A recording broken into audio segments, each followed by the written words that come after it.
Elaine, over £63,000 raised for the Kit Out the Cliff campaign. It's not just reached the target, it's exceeded it. What an amazing contribution from so many supporters and local businesses. Yeah, absolutely fantastic. We started in March, and I know now, I didn't know at the time, some of my fellow directors thought, she's not going to do that. But we have done it, and we've done it before the end of the year. It's fantastic. People have been so generous. I mean, so many supporters groups and businesses have donated money to this campaign. It'd be impossible to name them all, but they are going to be recognised for their contributions, aren't they? Yeah. So a lot of people are anonymous. Our supporters have put money in tins or press the button on the website. We don't know their names, but those that we do know are going to be on a honours board that's going to be outside the front door of the new building. So that will include all the supporters groups, the businesses, and some individuals that have been very generous. Obviously, we set this target of 60,000. We reached 63. Yeah. Perhaps for those that don't know, give us an example of some of the things that money's gone towards. Wow. So a very expensive place. We've funded stuff for every single room of the building. So in the gym, we bought the Watt bikes before the building was even started because they needed to get them going. So that was £5,000. The weights are expensive. There's mirrors going to be all around so that you can see yourself doing whatever they're doing. So they're expensive. Originally, we were going to have to do the floor, which would be a sprung floor. That would be very expensive, but that's now part of the building. So that room, the canteen and the kitchen area, which is also going to double up as a sort of meeting room, all that equipment is expensive. The oven, the hot counter, because we're going to have nutritious meals to boost our players. And also all the technical stuff. There's TVs everywhere, not for watching Homes Under the Hammer, but for all the replays and technical stuff. Wi-Fi, a lot of stuff I don't really know what it is, but it was expensive.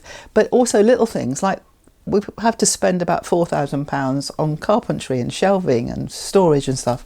So it's amazing. It goes from really huge things to a tiny little storage units for the players to put in. Each player is going to have space to put in a phone and a key when they change and lock it. So we hope we've covered all eventualities. And it's even down to the small things like the crockery and the cutlery in the kitchen as well. Absolutely. And hand dryers and loo rolls and things, yeah. It's good. We're bound to have forgotten something, mind you, but I'm sure many of the players will be glad to see the back of that old building. Realistically, it's the next step for this football club, isn't it? We worked so hard to get promoted, and this has just taken us to another level. It's fantastic. So in my time raising money, the two big things have been the new stand, the Stagecoach stand, and this building. And I think it's fantastic for those older uns like myself to look at.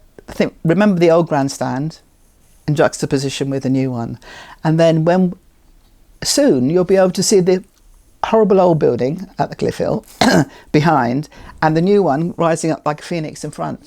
The comparison is amazing. I mean, for you, this must be a really proud end to what's been a 9-year tenure on the Supporters Trust board. And I mean, you've been involved with the club for 20 years, as you said. I mean, and hopefully many more. But in an official capacity within the football club, what a marvellous way to end. Yeah, I've been very lucky, haven't I? So I came in when we were at the bottom, and through luck, Manchester United, skill, prudence, whatever, we've gone an upward curve. I've joked and said, well, it's because I've been around, but I've been so lucky because other people have been around longer, have endured a lot of hard times like we did at the beginning. But I've been very lucky. But I did know that we'd reached the target before I let on, because I wanted to announce it at the board meeting, and I did, and I got a round of applause, so it was lovely.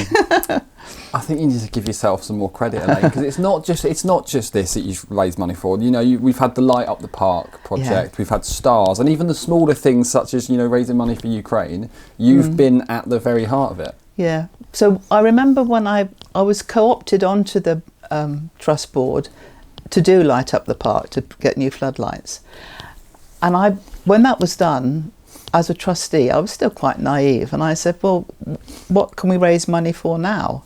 And some people said, well, we don't raise money, that's not what we do. So I thought, well. But obviously, thankfully, we changed that, because at the time, because of what had gone before with the previous system, before we took over, people didn't want to give money. Obviously, they didn't know where it's going to go. They talked about the black hole. So it was a gradual process of saying, we need this money for, I don't know, defibrillator or something, and then actually delivering it. So people got trust, small t, in what we were doing, and then encouraged to do it again. And also giving them ownership. It's our club. We bought that. That's important. I asked this question personally. I know we'll all feel proud when this training ground opens, but for you, when that front door opens for the first time and you see the players using the facilities that you've raised money for, how proud will you feel? Oh, well, so we did have a tour, those of us that have been helping out, it was about a month ago, when it was still very much a building site.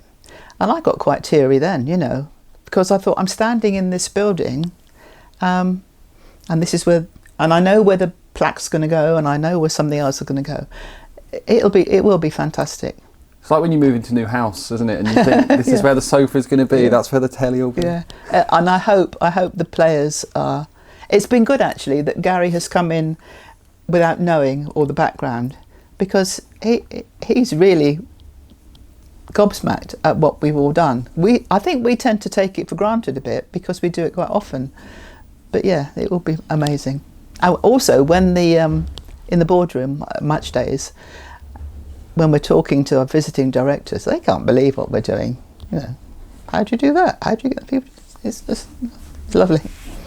And I think that's sort of Exeter City as a whole. A lot of people say, well, how do Exeter City do what they do on, while being owned by supporters? How have you gained promotion? How have you spending money on this? And I think that sort of sums up the ethos of the club, doesn't it? It does. It's why it's so lovely. It's a family, isn't it? You call it a family, but it is. And it's not just doing it once. It's continuing to do it. Because people have said to me, well, you've got all these volunteers, but how do you keep them? We can't keep them. I think our trouble is, like, people getting rid of people like me when you get too old. Don't want to go. Obviously, your tenure on the Supporters Trust has come to a natural end after that 9-year cycle, and I'm sure you've been missed by many people amongst the Supporters Trust, but you're not going anywhere. You're still going to be sticking around the club. So what's next for Elaine? So I'll go back to being a volunteer, but next year, as hopefully everyone will soon know, very important year for us as a club, because it will mark 20 years of trust ownership. So although the trust started in 2000, we didn't actually get to own the club till 2003.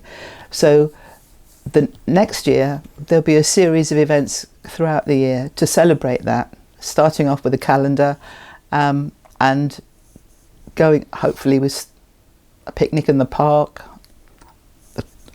not any old park, our own park, and a sort of celebration with people that have helped from the very beginning in the autumn. Yeah, so it's going to be a busy time.